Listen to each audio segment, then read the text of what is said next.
బాగా ఆకలేసింది. సీతమ్మంది చాలా ఆకలేస్తోందండి అంది. లక్ష్మణుడు అన్నాడు, అన్నయ్య ఆకలేస్తోంది అన్నయ్య అన్నాడు. ఏం పళ్ళు లేవు, కాయలు లేవు.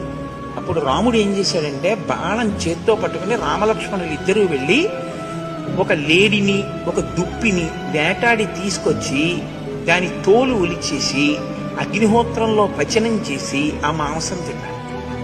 వెంటనే నాకు తెలుసు మీరు అబ్బా రాముడు అలా చేయడం ఏమిటండి అంటారు.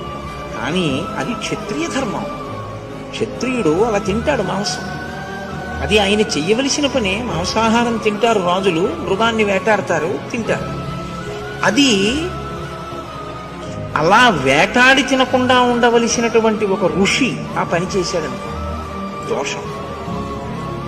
దోషి నీళ్లు తాగి పడుకోవాలి, ఒక పండు తిని పడుకోవాలి. ఇంకా కుదరలేదనుకోండి, ఆగలేకపోతే శరీరాన్ని నిలబెట్టడం కుదరట్లేదనుకుంటే భవతి భిక్షాందేహి అని 4 ఇళ్ల ముందుకెళ్ళాలి తప్ప మృగాన్ని వేటాడి తినడం ఒక ఋషికి ధర్మంగా ఉండదు.